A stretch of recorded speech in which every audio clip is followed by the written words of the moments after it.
여기 한 중국 여성이 여동생이 한국 남자와 결혼하려고 하자 격한 반응을 보이고 있습니다. 평소 한국을 작고 못 사는 나라라고 생각하며 무시해왔던 그녀는 최근 한국에서 충격적인 경험을 한 후 세상이 완전히 뒤집히는 느낌을 받으며 자신의 생각이 잘못되었음을 깨달았다고 합니다. 도대체 그녀에게 무슨 일이 있었던 걸까요? 안녕하세요. 저는 30대 중국인 슈웨이입니다. 중국의 윈난성의 쿤밍에 살고 있습니다. 쿤밍은 봄의 도시라고 불리며 1년 내내 온화한 기후와 아름다운 경관으로 유명한 관광지입니다. 어릴 적부터 많은 외국인이 이곳을 찾아와 감탄하는 모습을 보며 자랐습니다. 그래서 저는 우리 중국이 세계의 중심이고 모두가 존경하는 나라라고 생각했고 30살이 넘도록 한 번도 중국을 벗어난 적이 없었지만 그것에 대해 전혀 불만이 없었습니다. 세계 최고의 강대국에서 태어나 다른 나라 사람들보다 우월한 삶을 사는 저는 제 인생이 축복받았다고 생각했습니다. 쿤밍에서 남편과 함께 식당을 운영하며 사는 것이 저에게는 큰 행복이었습니다. 하지만 제 막내 여동생은 저와 성향이 많이 달랐습니다. 어릴 때부터 호기심도 많고 공부도 잘했던 동생은 고향을 떠나 베이징에 있는 대학에 진학했죠. 예쁘고 똑똑한 동생은 우리 가족의 자랑이었어요. 그런데 동생은 졸업 후 갑작스럽게 결혼을 선언해 우리 가족을 놀라게 했습니다. 더군다나 그 상대가 중국 남자가 아닌 한국 남자라는 거였어요. 어떻게 된 일인지 물어보니 동생이 베이징 대학에서 박사과정을 밟으러 온 한국 남자와 사랑에 빠진 것이었습니다. 하지만 충격은 여기서 끝나지 않았습니다. 결혼 후 동생은 남편을 따라 한국에 가서 살겠다고 했고 이 소식을 들은 저는 동생이 미쳤다고 생각했어요. 중국이라는 세계 최고의 강대국을 두고 작디작은 한국에서 살겠다고 하니 어이가 없었습니다. 모든 사람들이 중국을 알아주는데 한국 같은 나라로 간다는 것은 이해할 수 없는 일이었죠. 한국은 가난하고 발전이 더딘 나라라고 생각했기 때문에 동생이 그곳에서 힘들게 살 것이라고 생각했습니다. 저는 그동안 주변인들에게 들은 한국에 대한 소문도 좋지 않았기에 한국을 비하하며 동생을 말렸습니다. 하지만 동생은 끝내 고집을 꺾지 않았고 사랑에 눈이 먼 듯 보였습니다. 동생이 계속해서 결혼하겠다고 하자 부모님도 결국 이를 허락하셨고 동생은 그렇게 결혼을 하게 되었습니다. 저는 동생이 인생을 망치게 될 것 같아 너무나 슬펐고 결혼식장에서 눈물을 멈출 수 없었습니다. 중국 최고의 베이징 대학을 졸업한 동생이 한국이라는 낙후된 나라에서 살게 된다는 것이 너무나 분했습니다. 그러나 동생은 그런 제 마음을 아랑곳하지 않고 얼마 후 남편과 함께 한국으로 떠났습니다.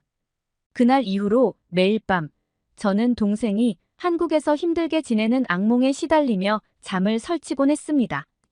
그럴 때마다 같은 동네에 사는 친구들에게 전화를 걸어 불안을 털어놓았죠.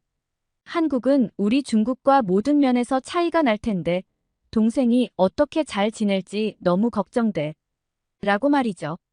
친구들은 저를 위로하며 중국에서 살던 동생이 한국 같은 후진국에서 오래 버티지 못할 거야. 결국에는 돌아오게 될 테니 너무 걱정하지 마. 라고 했습니다. 지금 돌아보면 제가 친구들과 나눴던 대화가 참 부끄럽게 느껴집니다. 시골에 사는 우리들이 정말 아무것도 모르고 떠들었던 거죠. 당시 저는 중국이 세계에서 가장 앞선 나라 중 하나라고 생각했고 한국은 변두리 어딘가에 있는 보잘것없는 나라라고 굳게 믿고 있었습니다. 솔직히 말하자면 한국은 저에게 천박하고 열등한 후진국일 뿐이었죠. 어떻게 그런 편견에서 벗어나게 되었냐고요? 그것은 바로 저에게 닥친 충격적인 사건 덕분이었습니다. 동생이 한국으로 떠난 지 2년이 지난 어느 날 동생이 곧 출산한다는 소식을 들었습니다. 고민 끝에 저는 가족 대표로 한국에 가기로 결심했습니다. 사실 동생이 한국 남자와 결혼한 이후 우리 가족은 동생과 거의 연락을 끊고 지내고 있었어요. 부모님은 여전히 동생이 가족과 나라를 배신하고 후진국으로 떠났다고 여겨서 결국 저만 한국에 가기로 했습니다. 한국에 갈 준비를 하면서 저희 가족은 별의별 걱정을 다 했어요. 부모님은 저를 병원에 보내셨는데 이유는 한국이 후진국이라 위생이 좋지 않을 것이라고 생각했기 때문이었습니다. 각종 예방주사를 맞으며 이 작은 나라 때문에 대국의 국민인 내가 왜 이런 고생을 해야 하나라는 생각에 한숨이 절로 나왔습니다. 이어서 한국에서 머물 호텔을 예약했어요. 동생은 아파트에 산다고 들었지만 저는 그런 시끄럽고 불편한 곳에서 지낼 생각이 없었거든요. 한국으로 떠나는 날 평소 착용하던 귀금속을 모두 화장대 서랍에 넣어두었습니다. 한국에는 어떤 귀금속도 가져가지 않기로 했죠. 가난한 나라의 사람들은 금부치를 보면 눈이 돌아가 훔치려 할 것이라고 생각했으니까요. 그래서 한국의 도둑들에게 보석을 빼앗길 일은 없도록 철저히 준비했습니다. 이렇게 준비를 마치고 한국으로 떠나는 날 공항으로 가는 택시 안에서 깊은 한숨을 내쉬고 있었습니다. 그러자 택시기사가 왜 그렇게 한숨을 쉬냐고 물어보더군요. 저는 택시기사에게 동생 때문에 한국에 간다고 말했습니다. 그러자 택시기사는 이렇게 말했죠. 한국이요? 옛날에 우리 중국이 지배하다시피 했던 나라 아닌가요? 그런 후진국에 왜 가세요? 저는 택시기사 말에 공감하며 여동생이 한국 남자와 결혼해서 지금 한국에 살고 있다고 푸념을 늘어놓기 시작했어요. 택시기사는 깜짝 놀라며 중국 여자가 왜 한국 남자와 결혼했을까요? 이해가 안 되네요. 라고 말했죠. 짧은 대화를 뒤로하고 저는 후진국에 가야 한다는 짜증 반, 동생이 걱정되는 마음 반으로 한국행 비행기에 올랐습니다. 비행기 안에서도 한숨이 절로 나왔는데 찢어지게 가난한 한국에서 앞으로 얼마나 끔찍한 경험을 하게 될지 생각하니 마음이 무거웠습니다. 그러나 그런 걱정과 우려는 한국 땅을 밟는 순간부터 씻은 듯이 사라졌습니다. 한국에 도착한 첫날 받은 충격은 아직도 잊히지 않아요. 그날의 경험은 제 뇌리에 깊게 각인되어 있죠. 비행기에서 내리자마자 만난 인천공항의 화려하고 현대적인 모습은 제가 상상했던 한국의 공항과는 완전히 달랐습니다. 한국이 가난한 나라라 공항조차 제대로 되어 있지 않을 거라고 생각했거든요. 흙길에 비행기가 착륙할 줄 알았는데 넓은 활주로에는 세계 각국에서 온 비행기들이 줄지어 착륙하고 있었습니다. 혼잡할 법도 한 상황을 한국 공항 직원들이 완벽하게 관리하고 있었어요. 또 하나 놀라운 것은 한국 사람들의 깨끗하고 단정한 외모였습니다. 제가 그동안 영상에서 봤던 후진국 사람들과는 달랐거든요. 길을 지나는 한국인들은 모두 피부와 머릿결이 잘 관리되어 있었고 고급스러워 보이는 옷을 입고 있었습니다. 한국 사람들의 세련됨과 청결함에 입이 떡 벌어졌습니다. 사실 중국에서는 물을 아낀다는 이유로 매일 머리를 감거나 샤워를 하지 않는 경우가 많거든요. 그런데 한국 사람들에게선 전혀 악취나 더러움의 흔적을 찾을 수 없었어요. 완전히 예상 밖의 상황에 당황한 저는 스스로를 다잡고 우선 예약해둔 호텔로 가기 위해 택시를 타기로 했습니다. 하지만 인천공항은 너무 크고 화려해서 길을 찾기가 쉽지 않았어요. 결국 지나가는 사람들에게 도움을 청하기로 했습니다. 다행히 저는 쿤밍에서 식당을 운영하면서 외국인들과 대화할 때 쓰려고 영어를 조금 배웠기 때문에 한국 사람들에게 영어로 말을 걸어보기로 했죠. 그런데 순간 걱정이 됐어요. 과연 이 사람들이 영어를 알아들을까? 한국 같은 나라에서 제대로 영어 교육을 받았을 리가 없잖아. 제가 그렇게 생각한 이유는 지금까지 제가 알고 있던 한국은 낡은 집에서 살고 교육 수준도 낮은 나라였기 때문이었죠. 그래서 별 기대 없이 지나가던 젊은 남자에게 영어로 말을 걸어 택시 정류장이 어디 있는지 물어봤어요. 그런데 그 남자가 너무 유창한 영어로 대답하는 거예요. 심지어 그는 아주 친절하게 저를 택시 정류장까지 데려다 주기까지 했어요. 함께 걸어가면서 어떻게 이렇게 영어를 잘하냐고 물었더니 남자는 멋쩍게 웃으면서 자기는 한국에서 평범한 수준이라고 하는 거예요. 영어를 이렇게 잘하는 사람이 평균이라니 저는 이 남자가 거짓말을 한다고 생각했어요. 저같이 잘 사는 중국인에게 꿀리고 싶지 않아서 허세를 부리는 거라고 믿었죠. 하지만 제 생각은 완전히 틀렸어요. 공항에서 저를 도와준 남자뿐만 아니라 택시기사도 저와 영어로 원활하게 대화가 되는 거예요. 택시기사는 한국에 외국인들이 많이 오기 때문에 자신도 영어를 공부했다고 하면서 친절하게 웃어 보였어요. 솔직히 말해 좀 억울했지만 한국인들의 높은 교육 수준과 예의 바름을 인정할 수밖에 없었어요. 그리고 서울에 가까워질수록 창밖으로 보이는 높은 빌딩들에 감탄하지 않을 수 없었죠. 제가 알고 있던 한국은 더럽고 낡은 건물들로 가득한 곳이었는데 이 현대적인 도시는 도대체 어디서 나온 건지 어리둥절했어요. 게다가 이렇게 큰 도시 한복판인데도 불쾌한 냄새가 전혀 나지 않는다는 사실이 놀라웠습니다. 중국은 상하수도 시설이 낙후되어 있고 거리에는 노숙자들이 많아서 항상 거리에서 이상한 냄새가 나거든요. 그동안 저는 중국의 악취 문제는 어쩔 수 없는 일이라고 생각했는데 한국은 달랐습니다. 거리에서는 악취 대신 사람들에게서 기분 좋은 향수 냄새가 났고 길거리는 쓰레기 하나 없이 깨끗했습니다. 제가 알고 있던 한국과 너무나 다른 이 모습들에 크게 당황했고 그렇게 호텔에 도착한 저는 또 다른 놀라운 경험을 하게 됐습니다. 바로 한국의 호텔에 벼룩이 없다는 사실이었어요.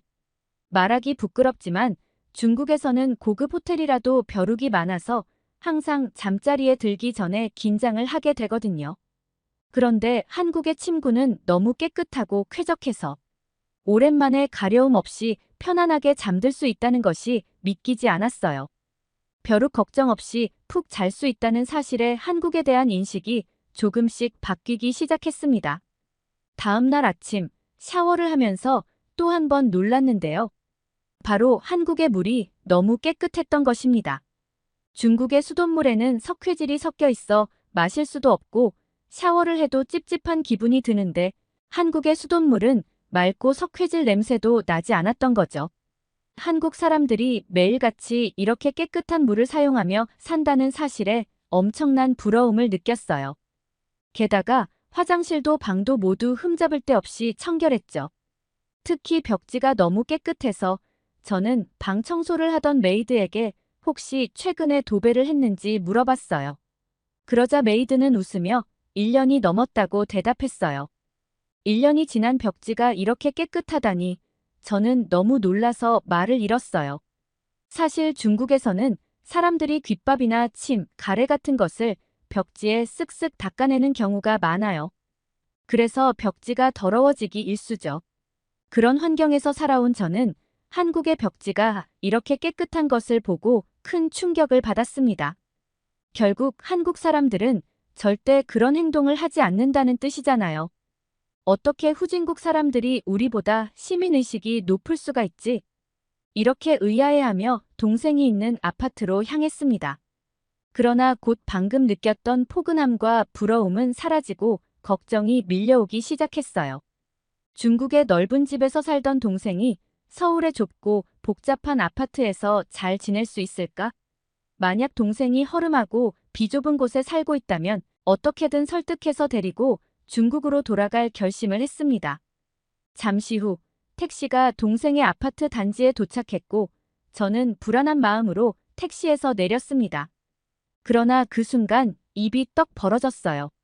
한국의 아파트는 제가 상상한 것과 완전히 달랐습니다. 저는 동생이 빈곤층이 몰려 사는 허름한 건물에 살고 있을 거라고 생각했어요.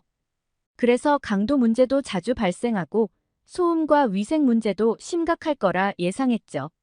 하지만 한국의 아파트는 마치 귀족들이 사는 궁전처럼 크고 웅장한 모습을 자랑하고 있었습니다.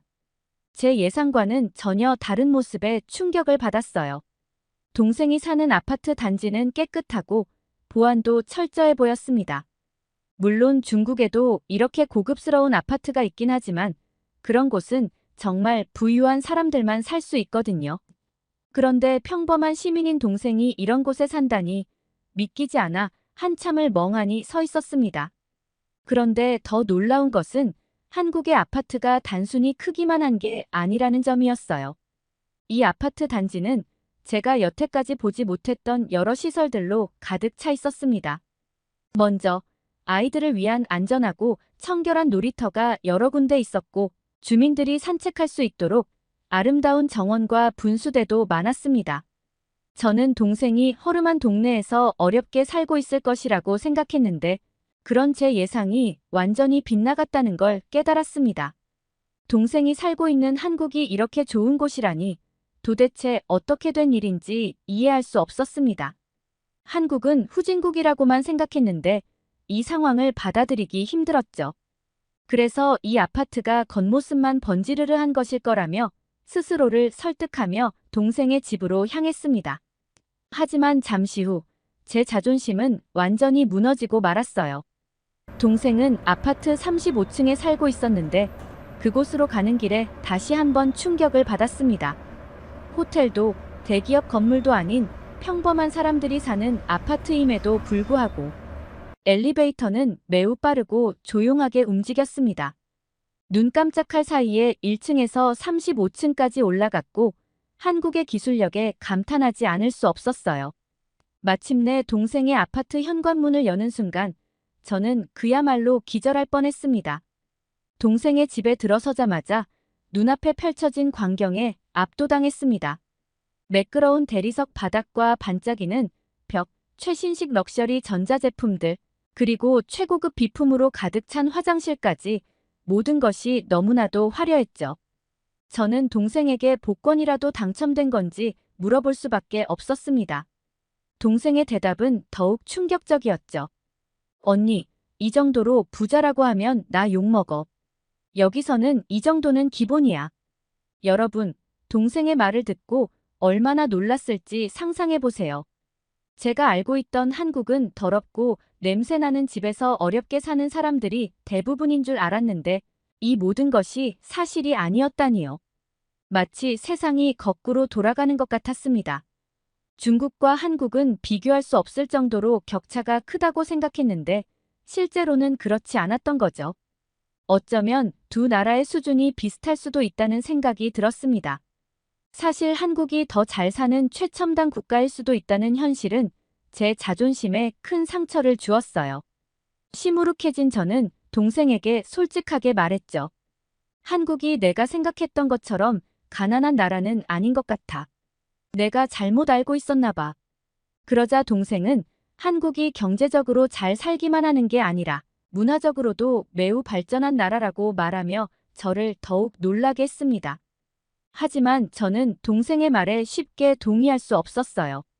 중국은 세계에서 손꼽히는 강대국이고 한국과는 비교할 수 없다고 생각했기 때문이죠. 그래서 이렇게 말했어요.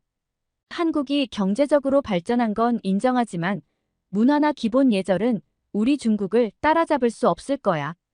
그러자 동생은 그렇게 못 믿겠으면 한국에 좀 더 머물면서 직접 느껴보라고 하더군요.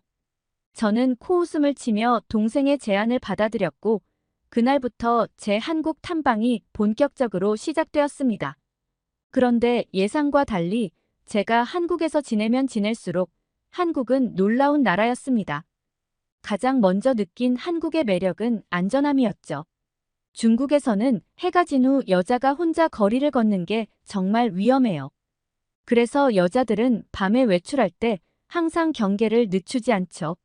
저도 어두운 골목에서 깡패들에게 돈을 빼앗긴 적이 있어서 밤에는 웬만하면 나가지 않으려고 해요.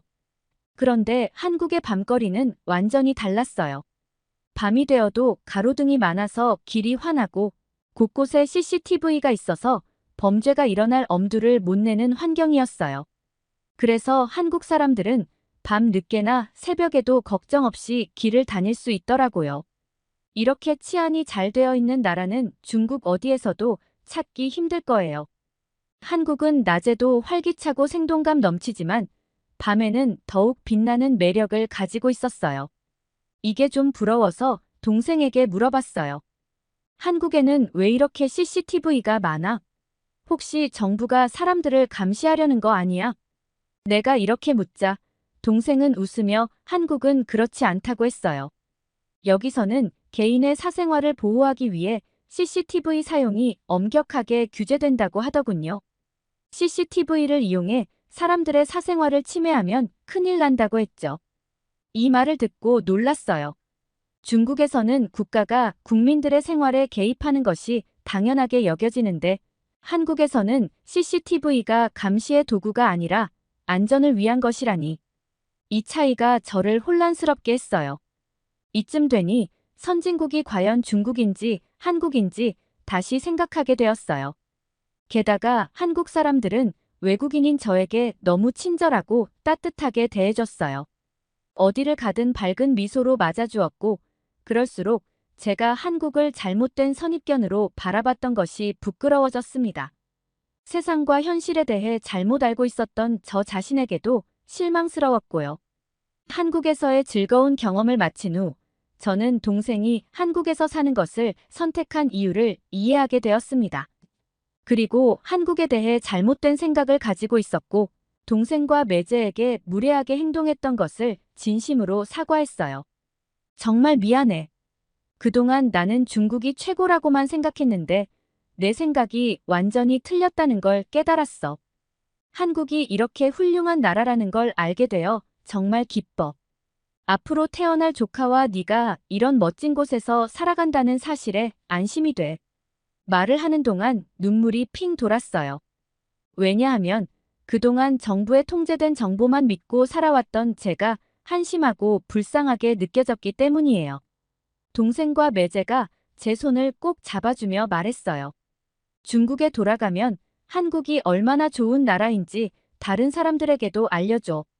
그 순간 한국을 잘못 알고 있는 중국의 친구들이 떠올랐고 그들의 오해를 풀어주고 한국의 진짜 모습을 알리는 것이 제 임무일지도 모른다는 생각이 들었습니다. 저는 눈물을 닦고 동생과 매제에게 약속했어요. 한국이 얼마나 멋진 곳인지 중국 사람들에게 알려줄게. 라고 말이죠. 그리고 그 다음 날은 아침을 먹고 동생과 집 앞 근처 호수공원을 산책하고 있었어요. 그런데 갑자기 동생이 양수가 터진 거예요. 동생과 저는 놀라서 어쩔 줄 몰라 하며 도와달라고 소리쳤죠. 그 순간에도 저는 낯선 중국인의 외침에 누가 쉽게 나서줄 것이라고는 기대하지 않았어요. 하지만 예상과 달리 주변 사람들이 곧바로 다가와 동생을 도와주기 시작했어요. 어떤 사람은 급히 119에 전화를 걸었고 다른 사람은 동생을 편안하게 눕힐 수 있도록 도와주었죠. 한국 사람들의 따뜻한 반응에 저는 큰 감동을 받았습니다. 그들이 보여준 친절과 배려는 제가 그동안 가지고 있던 편견을 완전히 무너뜨렸어요. 동생은 많은 한국인들의 도움 덕분에 무사히 출산할 수 있었습니다. 그날 저는 깊이 반성하게 되었어요. 그동안 한국을 후진국이라 무시했는데 오히려 이곳에서 큰 도움을 받다니 제 자신이 너무 부끄러웠습니다. 왜 나는 한국을 그렇게 하찮게 여겼을까? 드디어 저는 진실을 깨달은 것 같아요. 또한 우리에게 큰 도움을 준 한국에 대한 고마운 마음이 가득했습니다. 한국인들의 따뜻함과 배려심도 정말 부러웠어요. 며칠 후 동생 부부와 조카를 한국에 남겨두고 복잡한 감정을 안고 중국으로 돌아갔습니다. 지금 저는 쿤밍에서 제 주변 사람들에게 한국이 얼마나 멋지고 살기 좋은 나라인지 열심히 알리고 다닙니다. 여전히 한국을 후진국이라고 무시하는 사람들도 있고 한국에 대해 잘못된 편견을 가진 사람들도 많지만 저는 포기하지 않고 이 마을에서 잘못된 인식을 바로잡기 위해 노력하고 있답니다.